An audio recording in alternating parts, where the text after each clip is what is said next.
We took over this train station 10, 12 years ago, and we took up a little bit of the third floor. That's all we had at the time. Now we're the entire third floor and half the second floor.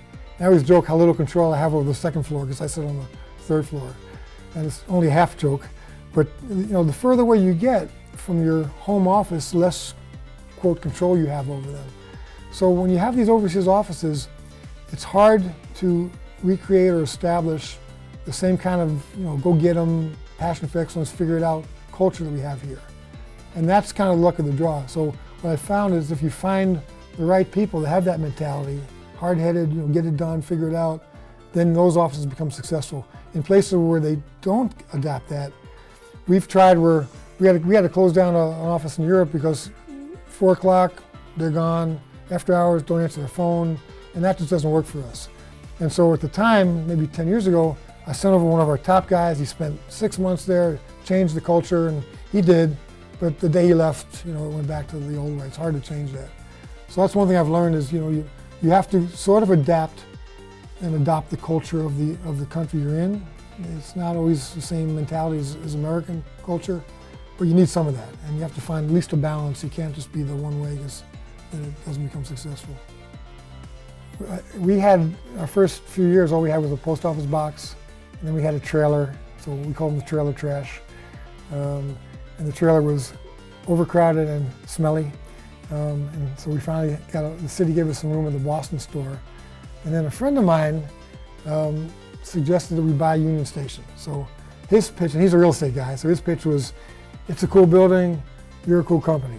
It's transportation, you're transportation. It was the heart of Erie, you've got the heart of Erie. I mean, all this crap that, spend this $2 million to buy this dilapidated, abandoned building. But schmuck me, decides, well, maybe he's right. Let's look at this. So we only had 30 employees at the time. We all come down here. We took a 2-hour tour through the building. It's from the basement, it's 2 sub-basements. I mean, you're 30 feet below ground and 100,000 square feet. And we're walking through this thing, and it's falling apart. I mean, it's really condemned. And we get to the roof, and everyone's kind of wandering around like, what the hell? Just like everyone's in kind of shock, And so I say, hey, come here, gather around. I said, I got one question. I said, I know I'm crazy. Am I effing crazy? And they all said, yeah, but we'll figure it out. It's a cool place, And based on that, we buy the place, right?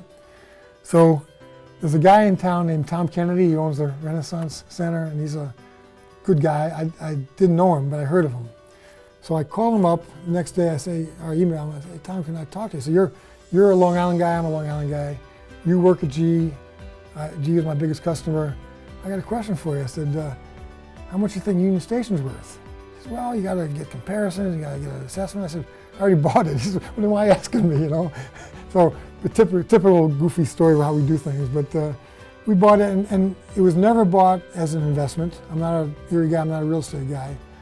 Chuck, the guy that talked us into buying it, was right. It's a cool place. It's got a good aura around it.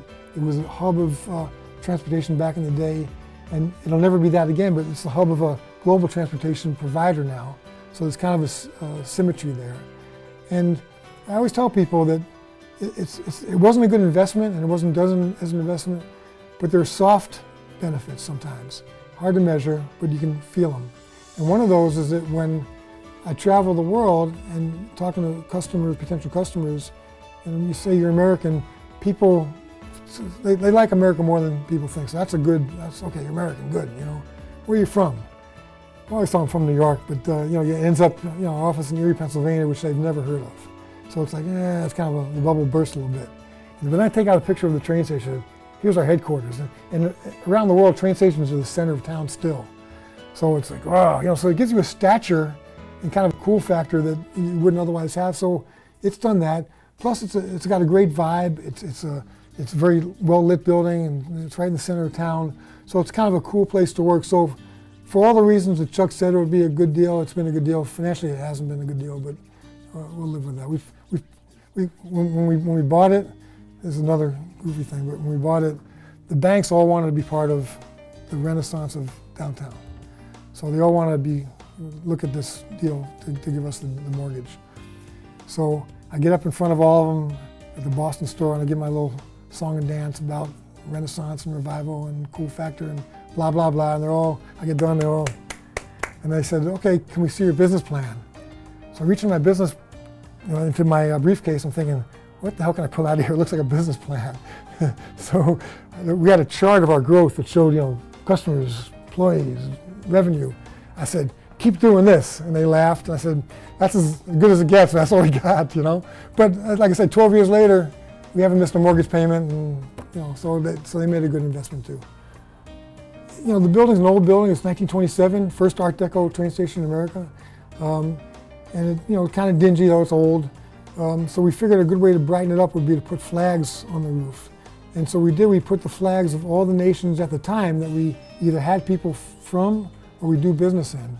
So every year we put up 50 flags, and then the state of Pennsylvania and the US flag. And it's kind of, it was done to prettify the place and to kind of be something that people come down and watch and look at. But it was funny because the first year we did it, I would ask the person from Bulgaria or from Mexico or from Spain, do you want to raise your country's flag? And it was so cool to see them go up there and with pride, like lift the flag of their country. So that was kind of a fringe benefit.